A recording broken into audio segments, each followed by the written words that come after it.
What if Newcastle United lose their star striker just weeks before a season of Champions League football? Could Benjamin Šeško be the answer? And is there more to Alexander Isak's absence than just a minor injury? This summer could define the future of the Magpies. It's far from smooth sailing. Stay with us as we dive deep into Newcastle's turbulent preseason, transfer struggles, executive shakeups, and the looming storm surrounding their top goal scorer, Alexander Isak. It's the story that's got every Newcastle fan talking. Alexander Isak hasn't joined the squad on their preseason tour of Asia. The club claims it's due to a minor thigh injury, but there's more going on behind the scenes. Sources close to the club confirm that Isak is considering his future. The reason? A tempting offer from Liverpool and interest from other Premier League giants. Let's not forget, Isak scored 27 goals in 42 matches last season. He was Newcastle's talisman, a fan favorite and a key figure in their Carabao Cup victory. His absence raises alarms, not just because of his importance on the pitch, but because of what it means off it. With Isak's future uncertain, Newcastle are preparing for the worst, their plan B. Benjamin Šeško, 22-year-old Slovenian striker from RB Leipzig, who bagged 13 goals in 33 Bundesliga appearances last season. Šeško was previously linked to Arsenal before the Gunners shifted focus to Sporting's Victor Gyökeres. Liverpool, Chelsea and Manchester United have also been keeping tabs on the highly rated forward. But make no mistake, Newcastle will only make a move if Isak leaves. And as of now, that possibility is growing by the day. Inside the camp, players are starting to speak up. Captain Bruno Guimaraes described Isak as a top striker whose numbers over the last 3 seasons speak for themselves.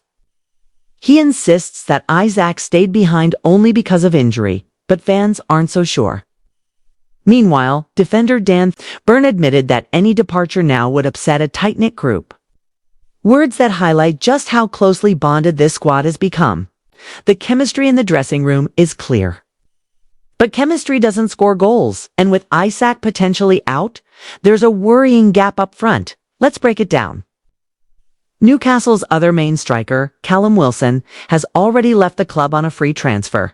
That leaves just Will Osula, a 21-year-old who managed just 2 goals in 19 appearances last season. For a club competing in the Champions League, Premier League, FA Cup, and Carabao Cup, this is far from ideal. No wonder club legend Alan Shearer is concerned. He says it will be hugely damaging for Newcastle to lose Isak. If you can't keep him, then you must get the best deal, and that's around £150 million. Shearer believes Newcastle must be ready to say thank you and goodbye if the striker wants out. But can they afford to rebuild with so little time left? And it's not just Isak. Newcastle's entire summer window has been disappointing so far. They missed out on João Pedro and Liam Delap, who both joined Chelsea. Hugo Ekitike opted for Liverpool, and the only senior signing so far? Anthony Elanga from Nottingham Forest, a £55 million deal that's yet to spark real excitement. Talks continue for Yoane Wissa, who appears open to a move after leaving Brentford's preseason camp. But again, nothing confirmed.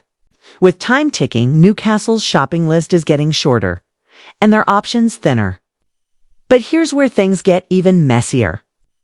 Newcastle's transfer struggles may not be just about money or competition. They've also been hit by instability at the executive level. Darren Eales, the club's CEO, will step down after being diagnosed with a chronic form of blood cancer. Paul Mitchell, the sporting director, announced his departure right after the season ended. That's 2 major departures in a matter of weeks, and replacements still haven't been appointed. As a result, head coach Eddie Howe, his nephew Andy, and head of recruitment Steve Nixon are now overseeing the transfer window themselves. BBC's Matthew Raisbeck sums it up perfectly. There's been too much change at the top. And Newcastle should be taking pressure off Eddie Howe, not adding to it. And what makes this all even more painful for Newcastle fans is how promising this summer looked just 2 months ago. The club ended a 70-year trophy drought by lifting the Carabao Cup. They finished fifth in the Premier League and secured a return to the Champions League. Financially, they are no longer burdened by profit and sustainability rule concerns. Eddie Howe even told fans during his final press conference of the season that the club would be aggressive and proactive in the market. But now, here we are weeks away from the new campaign, and Newcastle appear underprepared, underpowered, and undermanned.